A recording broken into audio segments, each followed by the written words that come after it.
All right, welcome to it. It is the Plan B After Show podcast, web exclusive.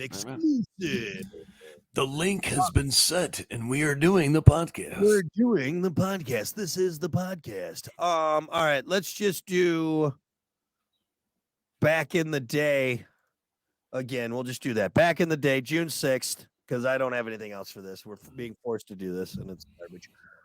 What about this? 179 years ago, June 6th, 1844, the Young Men's Christian Association was founded in London. That's the YMCA there, man. YMCA. Hey, what is it again? This is no joke. The other day, a bunch of people were trying to figure what's YMCA stand for again? It's originally it was the Young Men's Christian Association. Oh, I wouldn't have guessed that, to be honest with you. No, but 1844. So there's been naked dudes at the YMCA locker room since then. Just hanging around since 1844. That's a long time.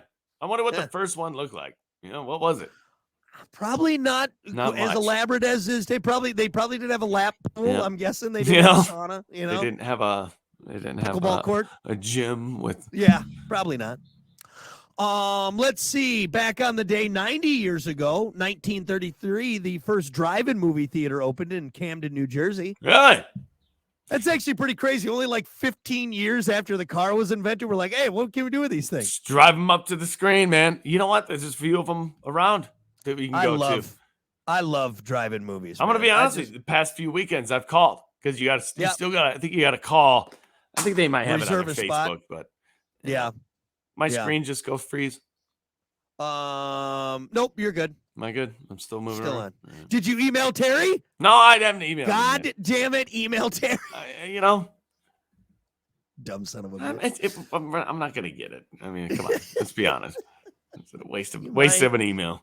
I should have gave you back that one that we had here in the studio. I bet you that thing still rocks. Yeah, the screen doesn't go out, and I can't see anymore. So, let's see. Back in the day, 79 years ago, 1944. Allied forces stormed the beaches of Normandy, France on D-Day on this day. Dudes, almost.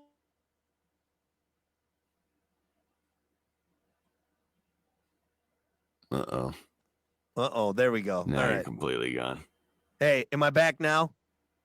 I don't know. Wait, hang on. Maybe I can unplug this. I can hear you. You still there? Hello. Yeah, I'm here. Hello. All right, you might be coming through my speakers now. Hang on. Hello. You got it? Yeah, I can hear you. Can you hear me? Yeah, I got you. Hey, motherfucker. Got it? Okay. Yeah. But yeah, D-Day, dude. Like, just wild. It is wild. So, did you just even slightly imagine? I really can't. That's a good question because, something took place, this massive war, all right? Unless you were there. Just for the little I know, I've done a lot of research and I've done a lot of, studying and blah, blah, blah. But just a little bit I know, it just, man. Crazy, dude.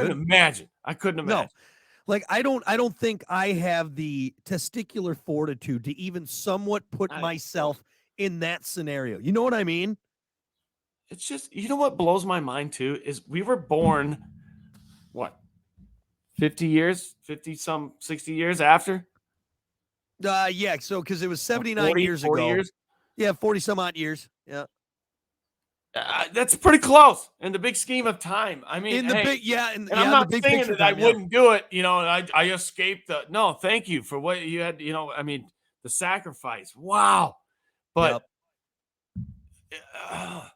they didn't have a choice. Most people just were thrown into that, man. A lot of people were, but we also had a lot of people volunteer. Absolutely. That's what I think is, and again, that's why they say it's the greatest generation. You know what I mean? That they've always been dubbed that. And I today we see that, and again, we're super grateful. I'm super happy that there's not a draft and everything, because that's a scary thing. You're like, all right, well, you turn 18 and next thing you know, you're overseas fighting someone, or like Vietnam vets. I mean, it's a crazy thing. We've been very spoiled in that sense. Yeah. So it's one of the things that you're right. I can't grasp.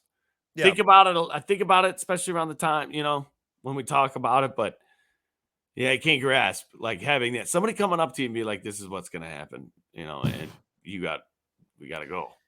Like the closest thing I can get to it is Saving Private Ryan and the opening scene, which is just, and that's a Hollywood movie. But yeah, people do say that have seen it and have know a lot about it, say that it's a good depiction.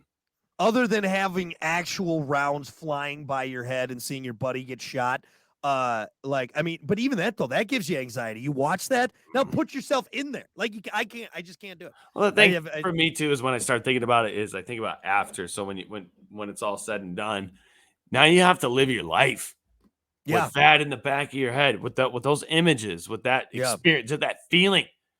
People say you could still smell it. You can still, it's wild, dude. Whew. Well, and that generation's almost gone too. I mean, there's not a lot of World War II vets left at this point. No, very few. And you know what? How many? There's something about that generation that they're really respectful. Like your grandpas were respectful. Like they carried themselves different. You know, when you go through something like that, you carry yourself different.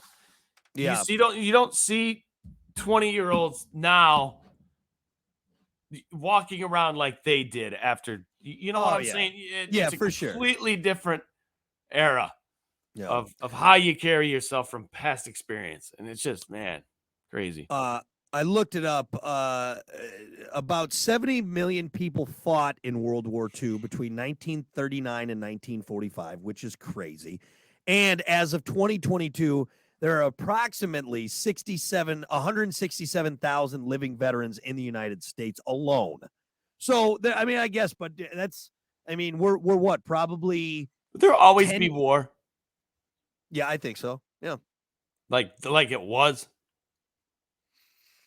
Because there's still, you would think about what's going on, in Ukraine right now. You have Russia literally driving tanks down streets it's, yeah.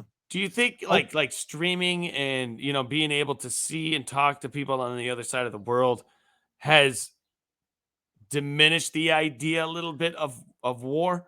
I think public relations obviously has gotten a lot better. And I think world leaders, other than a couple cuckoo birds out there, know that even though we have our disagreements, So a lot of times back in the day, the only information you knew was what you were told and what you were, learned in school, your parents, but your parents learned from their parents and in schools. And so now it's a little different because now I can study your culture. I can study, across the world, what, and it's right there.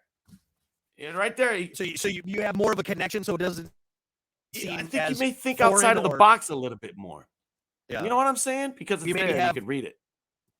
There's more humanity because we're able to connect with people from other cultures and everything. So we take a little less of the mystery or like the propaganda. I don't know if I'm saying that, but I get what you're saying. I get what you're laying down there. So like I 100% proud to be an American and always will be 110%. But every country has their quirks, right? We can say that. Yeah. Oh, for sure. Yeah. Yeah. But back in the day, it was all propaganda was we are perfect. Yeah, we're better than them. They're evil, and that's the way it was. I don't know, man. That's just wild, though. That's just crazy that happened. And again, in our not long ago, in like you said, the big picture yesterday, of things, in the big picture, that was yesterday. Yeah. In the universe, that's wild, dude. Wild. And again, thank you to all of our veterans. However you served, whether it was Vietnam, Korea, Desert Storm, World War II. We can tell who you are too, because you carry yourself different. You don't necessarily have to have the hat on. You can just tell that guy's been through, or that lady has been through it, been through some things. There's a crazy photo. There's some other things that happened, but I want to find this. So hold on. It was a You're gonna have to paint it because I can't see you. Oh, you can't see it? Okay, well, I'll just tell you. So, and you can look it up. Anyone can look it up. It's a photo of like a Civil War veteran next to like a fighter jet. It's like this so super old Civil War veteran, you know? Right. And he's next to, could you imagine being a Civil War veteran and then standing next to to a fighter jet? He's probably fascinated. Dude, it's got to blow your mind. The things you went from cannons, right? Like cannons on wheels, on wooden wheels, and a cavalry, and doing like now you're next to a fighter, fighter, to a effing fighter jet. It's actually really wild. Think about that, because he can almost travel back in time. Think about it and be like, man, what if I had this?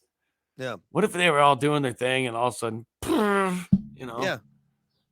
Yeah, that changed Gettysburg a little bit. It would. You know what I mean? What is that? Well, I just think about that in the passage of time. Like my grandma didn't have indoor plumbing when she was a kid. Mm-hmm. What? That's appreciate you. Is she still alive? Yep. Yeah, both my grandmas are. Yeah. Just turned 90. Hey, spend some time. Oh yeah. I wish I could. I wish I could go back and man. But you think about the changes that they've seen in their lifetime. Mm-hmm. Weird. Oh yeah. Anyway. I mean, you go through. So when my grandpa was alive, he was fascinated. He was a big photographer. He just liked tech, and I got that from him too. It's like the techie side. But when he got his first, he didn't even get. I don't think he was alive. No, I guess past the flip phone. He probably saw the iPhones. Yeah. Yeah. But I mean, I would sit back and I would watch him just go through it and look at this thing and just the look on his face. You could just tell it's wild, man. It's just wild. This is alien thing. When I was a kid, if I had this when I was a kid, I could see it on his face. Back in my day, we had a hoop with a stick.